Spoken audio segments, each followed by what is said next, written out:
Hello students, I am Sapan Singh, your physics teacher, and today we will study about class 9 physics chapter 3 gravitation.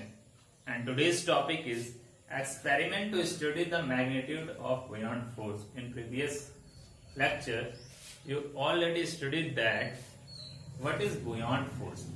Buoyant force is that when a body immersed in a liquid, then the liquid exerts an force of an object in upward direction. This force is called buoyant force, and here we will study about with an experiment to study the magnitude of buoyant force. आज हम पढ़ेंगे कि जो बुयांट force होता है हमारा, उसका magnitude क्या होता है. मैग्नीट्यूड मतलब कब कितना बुयांट फोर्स किस ऑब्जेक्ट पे लगेगा. ठीक है, कब ज्यादा लगता है, कब कम लगता है, इस सारी चीजों के बारे में क्या करेंगे, पढ़ेंगे. तो सबसे पहले एक बात बता दें आपको, एक स्प्रिंग बैलेंस होता है. हो सकता है आप लोगों ने देखा होगा लैब वगैरह में, स्प्रिंग बैलेंस होता है जो ये बताता है कि इस पे ये दो चीजें बताता है.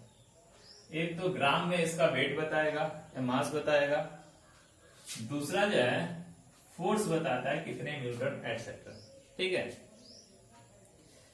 अगर हम छोटा सा इसमें वो ले लें, क्या कहते हैं, एक स्प्रिंग बैलेंस ले लें, उसमें एक वेट इसमें लटका दें. ये एक वेट है, और जब इसको हमने, ये हमारा एक बीकर है जिसमें पानी, एक पॉइंट पे हमने पानी के ऊपर इस वेट को जब मेजर किए हैं, तो सपोज दैट इसमें जो आया है हमारा 150 ग्राम शो कर रहा है. इसका क्या शो कर रहा है, 150 ग्राम इसका वेट शो कर रहा है. कहां पे, एयर में, जब पानी के ऊपर हमने इसको रखा है. अब क्या करेंगे,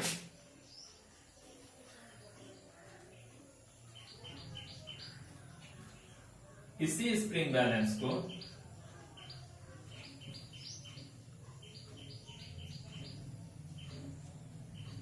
इसके वेट को थोड़ा सा पानी के अंदर डुबोएंगे. फिर इसमें देखेंगे, ये ग्राम में जो वेट बताता है, अब हम देखेंगे कि इसका वेट जो है वो 140 ग्राम हो गया. जब थोड़ा सा पानी के अंदर डुबोए तो देखिए कि उसका वेट जो है 140 ग्राम हो गया. फिर नेक्स्ट पार्ट में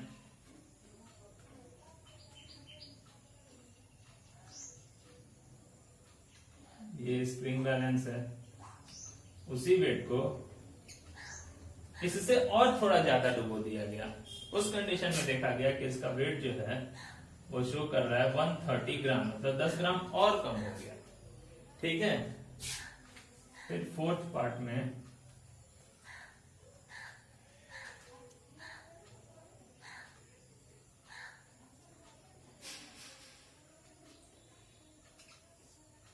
जो वेट था, और लास्ट में उस वेट को हमने पूरा ही क्या कर दिया, इमर्ज कर दिया, डुबो दिया. तो उस कंडीशन में देख रहे हैं कि उसका वेट जो है 120 ग्राम हो गया. मतलब पहले कितना था, 150 ग्राम था.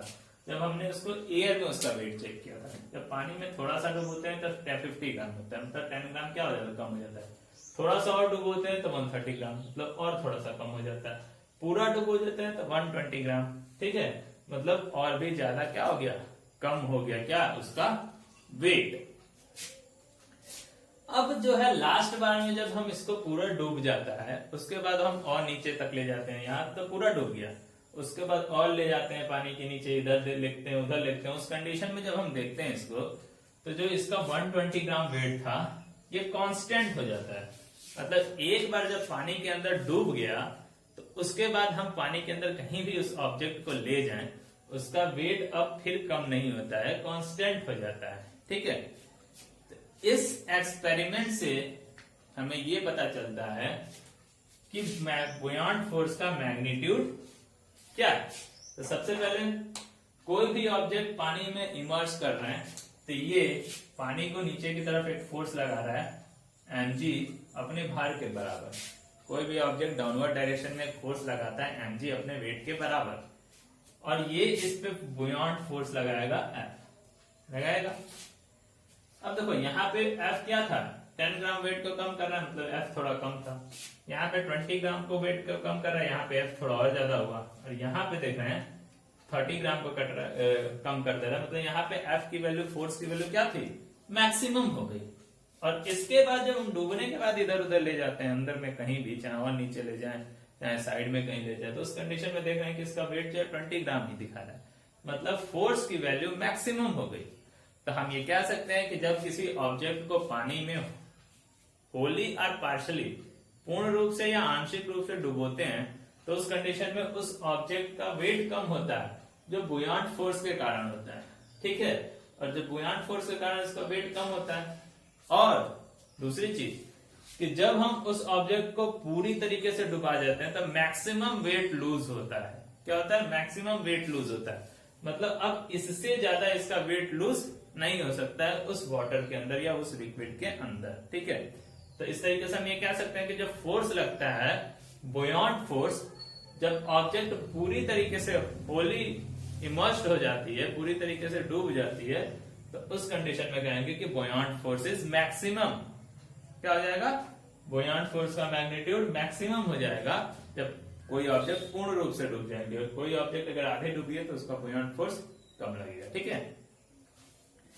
तो the maximum loss in water weight of an object takes place when it is fully immersed in it. कोई भी ऑब्जेक्ट जब फुल्ली इमर्स्ड होगा, पूरी तरीके से डूब जाएगा, तो मैक्सिमम वेट लूज होगा। और या in a liquid the upward buoyant force acting on it increases when it is immersed in a liquid, and the maximum upward or buoyant force acts on an object that is when it is completely immersed in water, ठीक है। तो बुयांट force लगेगा वो maximum लगेगा जब वो पूरी तरीके से डूब जाएगा, ठीक है। तो ये था हमारा मैग्नीट्यूड ऑफ बुयांट फोर्स को शो करने के लिए एक एक्सपेरिमेंट। आई होप आप लोग समझ गए होंगे। आगे टॉपिक आता है फैक्टर्स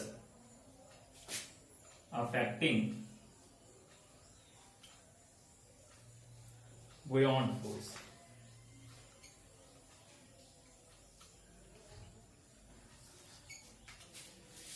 जो बुयांट फोर्स होता है वो किस किस फैक्टर से अफेक्ट होता है, किस किस चीज से प्रभावित होता है, या ये हम कहें कि किन किन चीजों पे वो निर्भर रहता है। तो the magnitude of buoyant force acting on an object immersed in a liquid depends on two factors. First is volume of object,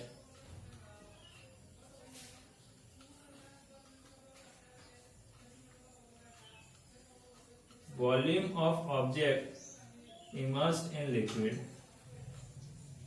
and second one is density of the liquid.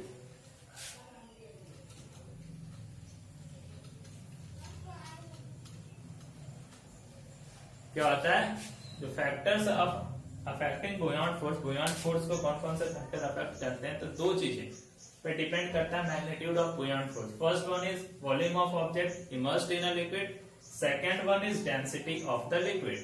पहला होता है कि जो भी ऑब्जेक्ट डूबा हुआ है, जैसे ये ऑब्जेक्ट डूबा हुआ है तो इसका इतना ही पार्ट डूबा हुआ है, इतने पार्ट का वॉल्यूम क्या है इस पे डिपेंड करेगा, इसमें इतने पार्ट का वॉल्यूम क्या है उस पर डिपेंड करेगा ये फोर्स। और इसमें पूरा डूबा हुआ है तो पूरे डूबे हुए पार्ट का वॉल्यूम क्या है उस पर ये डिपेंड करेगा फोर्स। मतलब volume of object immersed in a liquid, कोई भी ऑब्जेक्ट जो लिक्विड में डूबा है उसकी वॉल्यूम पे डिपेंड करता है। और दूसरा डेंसिटी ऑफ द लिक्विड, इस लिक्विड की डेंसिटी कितनी है इस पे भी क्या होता है, डिपेंड करता है। किस तरीके से डिपेंड करता है, as the volume of solid object immersed inside the liquid increases the upward buoyant force also increases. जितना ही ज्यादा इसका वॉल्यूम रहेगा उतना ही ज्यादा अपवर्ड बुयांट फोर्स लगेगा। जैसे हम देखते हैं कोई बड़ा सा नाव होती है, हमारी नाव की वॉल्यूम क्या होती है, ज्यादा होती है, तो जब उसमें डुबोएंगे नाव की वॉल्यूम ज्यादा है तो उस पर ज्यादा बुयांट फोर्स लगता है, इससे ऊपर ही क्या होती है, तैरती रहती है। डेंसिटी ऑफ द लिक्विड, ये भी क्या होता है, डायरेक्टली प्रोपोर्शनल टू होता है। मतलब किसी भी ऑब्जेक्ट की डेंसिटी जितनी ज्यादा रहेगी उसमें डूबे हुए ऑब्जेक्ट पे जो बुयांट फोर्स लगेगा वो उतना ही ज्यादा लगेगा। As the density of liquid increases the buoyant force exerted by the liquid is also increases, ठीक है।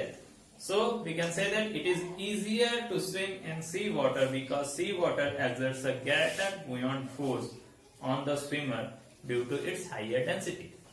हम ये कह सकते हैं कि समुद्र के पानी में तैरना आसान होता है। क्यों होता है?